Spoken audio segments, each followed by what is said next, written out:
And Holly's area that she's going to speak to us in a bit more detail about is really about having respect, but having respect for yourself and being present to actually hear what's happening and developing yourself. Because this continuous learning, I know there are many people here in the room who believe maybe they are an employer of choice. It's about bringing this back to maybe a bit of self-reflection and looking at what you're actually doing and other people's opinions of it. So off you go, Holly. Thank you. Thanks, Roberta. How do I follow that? Thanks, Noleg. It's an absolute privilege to be here today and present to you. I really always get very excited when I'm in Ireland and see what's going on within this part of the dairy sector. And thanks to Mike for inviting me. So the question was asked yesterday, how do we stay focused on what we should be doing? And hopefully I'm going to answer that question for you today. In this session, we're going to look at how to train your mind in purposeful focus, how this relates to achieving your goals, with the added bonus of less stress. So hopefully this is going to be to interest of some, if not all. The first challenge I have for you today is called active listening. It's to actively listen to my presentation. When I attended a 2-day mindfulness course in New York in October 2015, the facilitators stood at the front and explaining to me what active listening was, but I could not tell you a word of what they said, because what I heard was, oh, this should be good. I'm always being told I don't listen. Not really sure about mindfulness, this stuff. Is it for hippies, weirdos? What's that guy doing over here? Over there? Oh, well, they look kind of normal. And then the facilitator said something that really caught my attention. When another person is talking, quite often we're not solely listening to what they say. We're listening to our own self-talk, our own chit-chat that goes on in our heads and in our minds. Who's guilty here of doing that? Of perhaps being accused of not paying attention, perhaps from your nearest and dearest now and again. It's not the greatest way that we can demonstrate leadership by not really listening to a person, especially when the conversation gets, so embroiled, we get so embroiled in the conversation that we actually lose track of what that person is saying to us. And then we sit there trying to kind of, catch on to what they're actually talking about. But without practice and without training, it's going to be difficult for you to control this self-talk and be fully present. How many of you are fully present in the moment throughout the day? Well, research tells us that the ordinary mind is present for about 1% of the day. But the challenge is set for you to actively listen. But you can be forgiven because the human brain is wired to not pay attention. So, to explain the psychology of this, or the widely accepted psychology at the moment, we need to go back to the days of cave dwellers. So meet Clive, the caveman here, and Keris, the cave woman. Their main aim of the day was Clive would go out hunting for meat, Keris would be picking berries, they'd leave the camp, and the main aim was to make it back alive. They didn't want to get eaten by a man-eating or woman-eating tiger. So they reserved their attentional spotlight in their brain for a time when that tiger may jump out. And they just spent the day with a wandering mind, just making it through the day. From the University of Massachusetts to Stanford to Harvard and most psychology-focused-based organizations at the moment and in the mainstream media, mindfulness is a buzzword. But what is mindfulness? John Kabat-Zinn, who is one of the pioneers of bringing mindfulness to the West, describes it as paying attention to the present moment in a particular, a deliberate way, without judgment. Mindfulness turns on the attentional spotlight in your brain, the central executive placed at the front of the brain in the prefrontal cortex. It's the area that's responsible for you being present and for doing what you need to do to get through the day. Research has shown that mindfulness leads to purposeful focus, but mindfulness isn't purposeful focus. It's focusing on the present moment. Purposeful focus comes from goal setting. It's from your expectations, your intentions, but we'll come back to that later. So how do we develop mindfulness? How do we develop the ability to be more present? Well, research conclusively has shown that meditation develops mindfulness. And what's meditation? Well, I'm hoping you're all still actively listening and your mind hasn't wandered to your preconceived ideas and you're suddenly thinking that I'm going to get you all sat on the floor, cross-legged, chanting Om, because it's not that. Meditation is simple brain training. Mindful meditation is often choosing something to focus on. That might be your breathing. You'll find very quickly that your mind becomes distracted, probably what you're going to have for dinner. You'll notice this distraction, you regain your focus, bring your attention back to the breathing. And it's this repetitiveness that builds the muscles in your brain.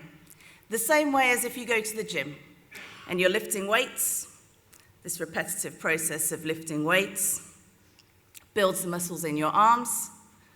This purposeful training of the mind builds the muscles in your brain. We can change our brains. And one of the most exciting developments for brain scientists in the last decade has been neuroplasticity. When I was at school, it was thought that by the time you got to your early 20s, your brain had fully developed, and then from there, your brain cells started dying and it was downhill. It was all quite depressing. Researchers found that this isn't the case at all. Your brain continually changes through your whole life, right until your final day, if you use it. We all know that saying, use it or lose it. Scientists came across this actually through looking at children who'd had brain traumas, and often doctors were predicting that it might have affected an area of speech or their walking, and that children weren't going to do this. And what they found was children did. They made a full recovery. And when they looked at it, they found that the brain actually had rewired itself around the damaged area. That area of the brain was still damaged, but the brain rewires itself around that area. So it can change, especially if we're purposeful about doing something about it. And this slide here shows an example of what meditation does. If you can see at the top, the prefrontal lobes, the area in red is the active, engaged part of the brain. And as we meditate, it engages more of our prefrontal cortex. It engages this central executive, this area responsible for focus, for paying attention. The prefrontal cortex is also responsible for memory, for organization, for creativity.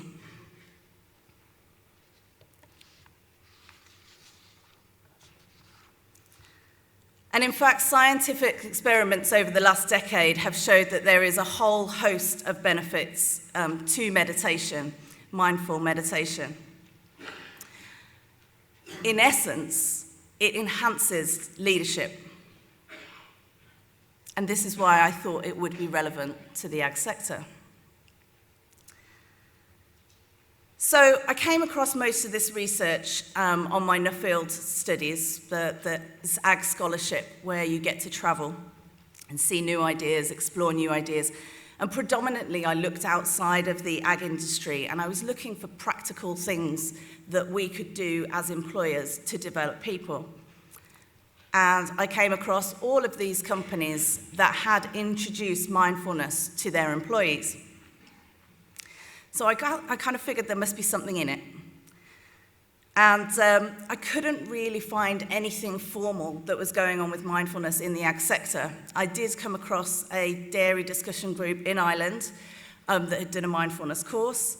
And I also came across a couple of dairy farmers, actually both of them, top of their game, who were closet meditators. But as I say, nothing formal. So I thought I'd do something about it. I applied for some funding from the Frank Parkinson Agricultural Trust and was lucky enough to receive some money to run a pilot and look at what the effects were of mindfulness within the ag sector with farmers and ag sector workers. The results that I have so far are showing this. A 24% increase in self-discipline, a 22% increase in purposeful focus, a 23% increase in state of mind, and a 25% decrease in stress. And this was just over an 8-week mindfulness program that was coupled with coaching and coupled with goal setting. And that is a very, very important point to this program.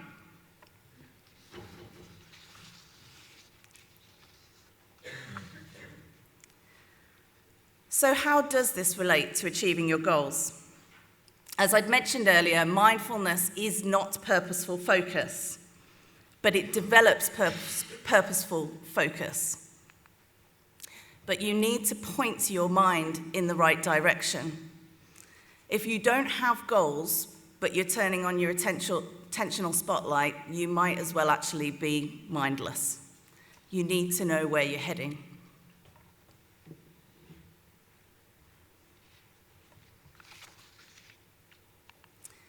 Cassius Clay, Muhammad Ali, had a very particular technique that supported goal setting.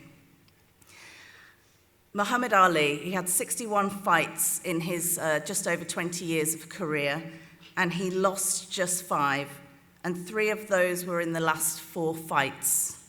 So clearly he should have just retired a bit earlier. Before a fight, he would go and visit the area where he was fighting and where it would be taking place. And he would sit and he would handwrite his perfect moment, the time when he would win the fight. He would write down exactly what he felt at that moment, what he saw, what he smelt, what he tasted, and what he heard. He would be incorporating all of his senses into this piece of writing. And he would write it as if it had already happened.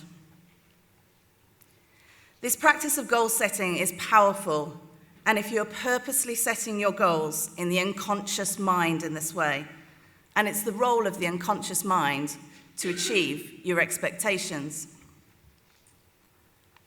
He called it writing future history. And interestingly, we heard from John Maloney yesterday talking about plans weren't everything, but the planning was everything. Taking that time to set these ideals or the scenarios in your mind. And as I say, putting them into your unconscious mind, which is hugely responsible for running us on a day-to-day basis.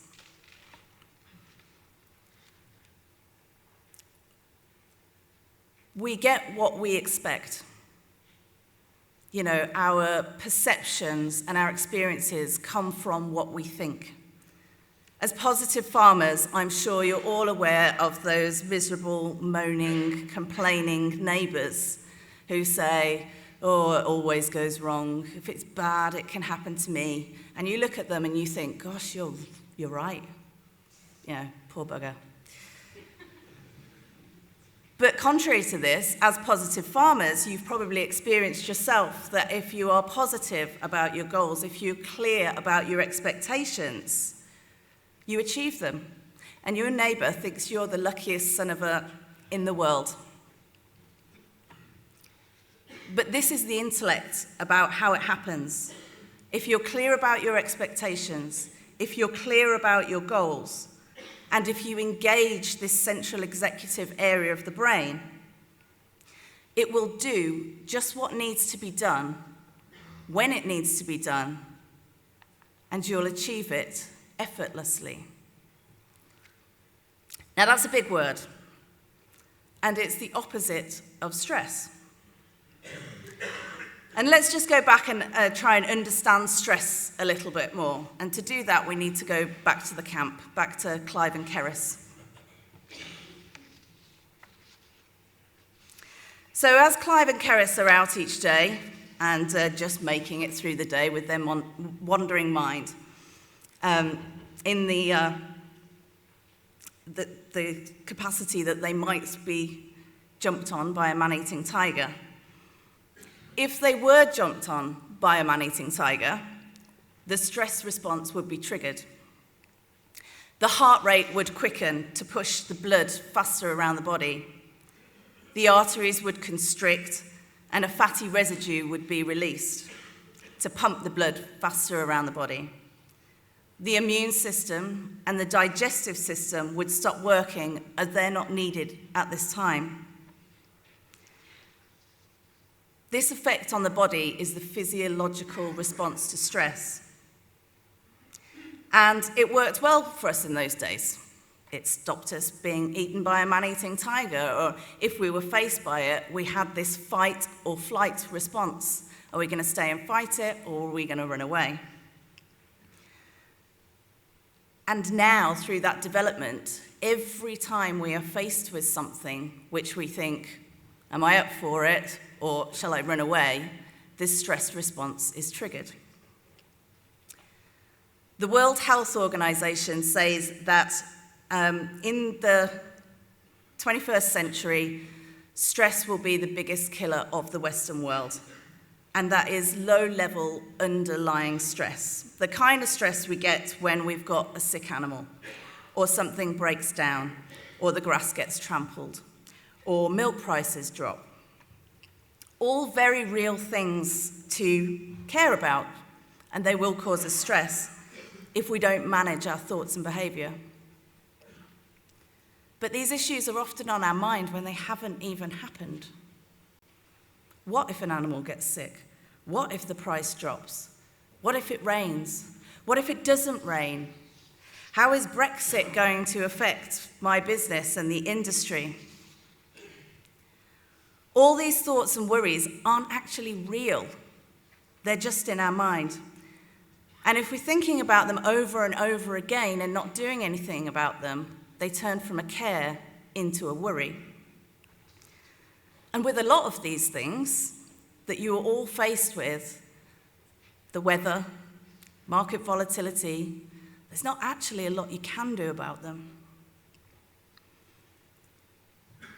Going back to the stress response, think about how many of you get sick during calving time because the immune system is shutting down, because you're stressed out about it. And clearly, it doesn't help you to be sick. So we need to do something about it to keep you all in the best peak condition. And stress also shrinks our neural networks in our brain. As we get stressed, they start to shut down. Clearly, this is not great for problem solving, for creativity. I mean, how many of you have ever been sitting there really trying to solve a problem and actually the ideas come to you?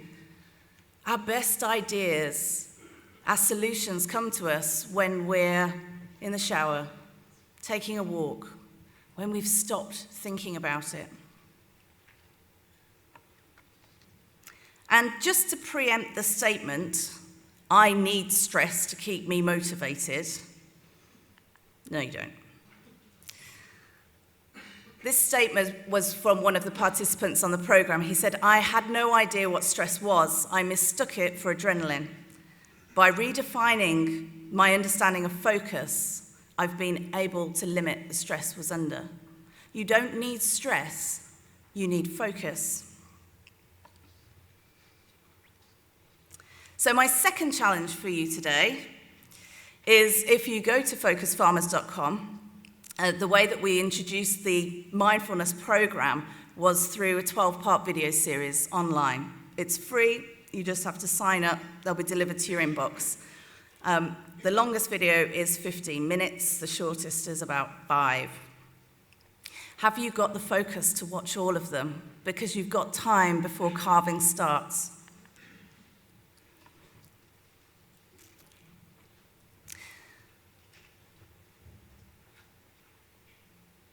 A mindfulness teacher once told me, "You can read 1,000 books on tasting tomato.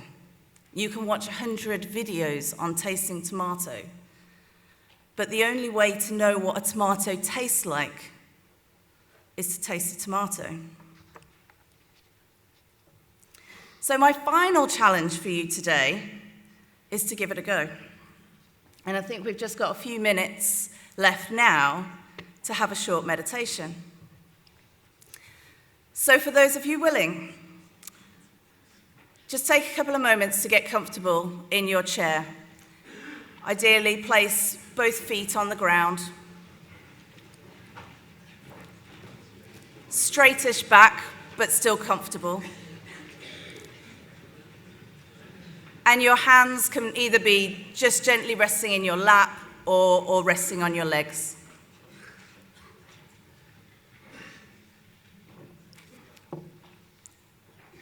Just for a moment, I want you to have a soft gaze, so just sort of not really paying attention to anything, but softly gazing in front of you.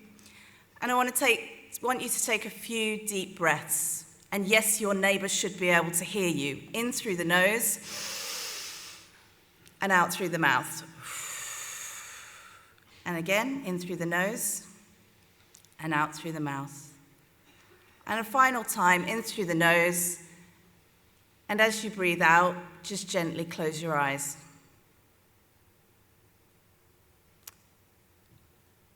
I want you to take your attention to the weight of your body in the seat. Feel your body, how it's on the chair. And now take your attention to your feet on the ground.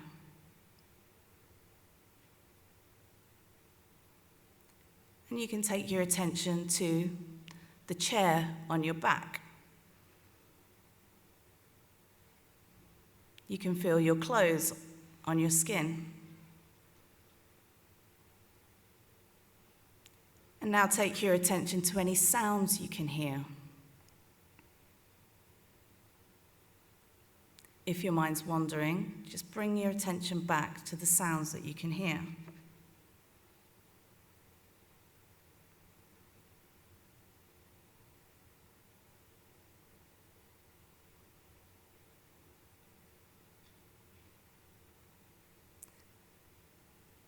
Now take your attention to your breath. You may be able to feel the air going in through your nostrils and coming out again, perhaps slightly warmer than it went in.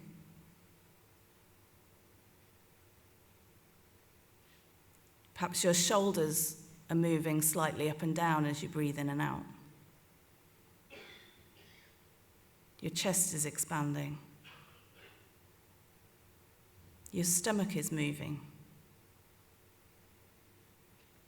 Remember, if your mind wanders to something else, just regain your focus on the breath and come back to that.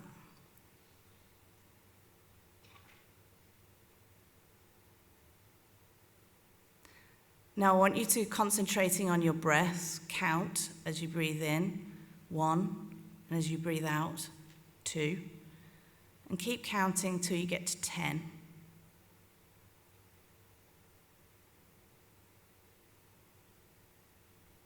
Once you get to 10, repeat this.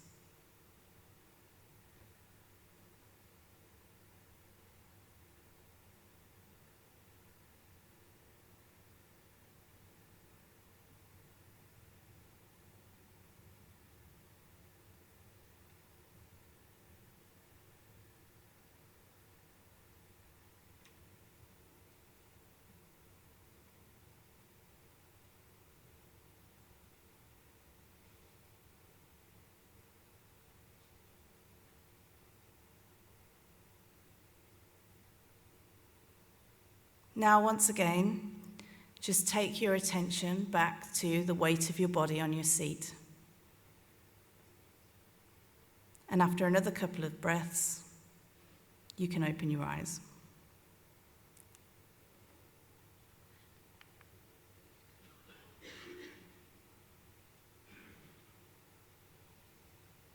I think we've got everyone back in the room, and I can't hear any snoring. So that's all from me. Thank you.